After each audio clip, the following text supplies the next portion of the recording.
धम्म प्रभात। बहुत बहुत साधुवाद। कल्याण हो, मंगल हो, दीर्घायु हो, सदा सुखी हो। आज हम संगत करेंगे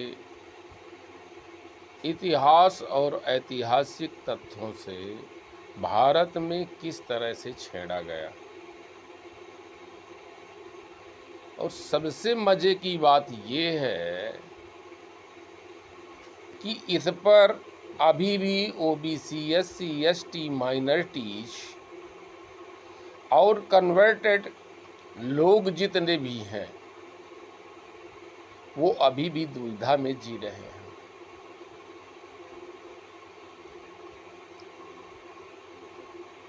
अठारह के बाद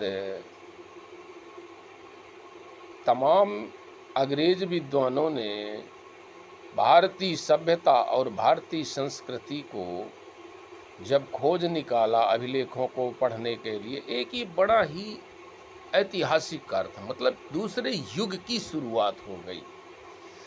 और 1947 में सत्ता करने वाले लोग जानने लगे कि भारत में एक दिन पुनः भारतीय प्राचीन सभ्यता और विरासत खड़ी होगी। उसके परिप्रेक्ष्य में वो दोनों अभी भी हिंदू मुस्लिम कर रहे हैं। 1956 में नेहरू ने ओबीसी, एससी, एसटी और माइनॉरिटीज के लोगों को हिंदू, बौद्ध और जैन सिख को हिंदू घोषित कर दिया। लीजिए साहब, जैसे उसको पता चला कि भारत की विशाल सभ्यता थी, भारत की विशाल संस्कृति थी, भारत का विशाल भूभाग था और वैभव संपन्न संस्कृति थी, तत्काल उन्होंने, और अभी भी देख लीजिए, साकेत धाम में बुद्ध विहार था, उसको हिंदू मुस्लिम का रूप दिया गया।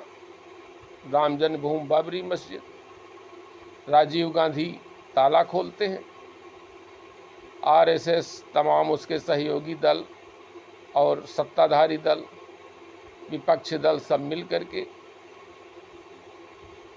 और सुप्रीम कोर्ट ने, मतलब सुप्रीम कोर्ट का ये कहिए कि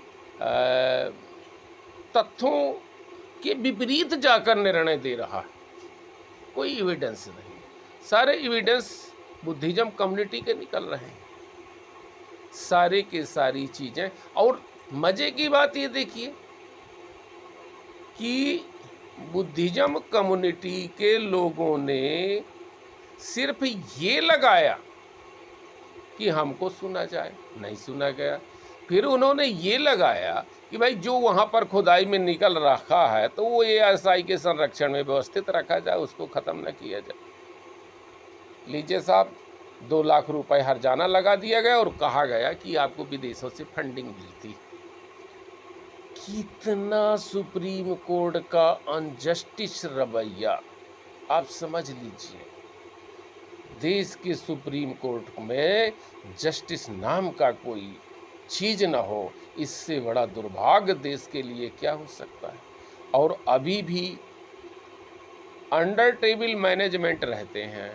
ब्राह्मण और मुस्लिम दोनों एक दूसरे से मिले होते हैं और दोनों एक दूसरे को मुद्दे बनाते हैं। उनको ये है कि बुद्धिज्म कम्युनिटी यहाँ डेवलप ना हो सके, हम दोनों आक्रांता यहाँ पर शासन सत्ता करते रहे। तो क्योंकि बुद्ध की लॉजिक है, बुद्धिज्म की लॉजिक है, सब्बे सत्ता सुखी होन्तु, इसलिए हम किसी के अहित में नहीं हैं, पर ये हम चाहते हैं कि भारतीय सभ्यता, भारतीय संस्कृति, भारत का गौरवशाली इतिहास पुनः उसी नाम से खड़ा हो जिस नाम से पूर्व में खड़ा था। बहुत बहुत साधुवाद।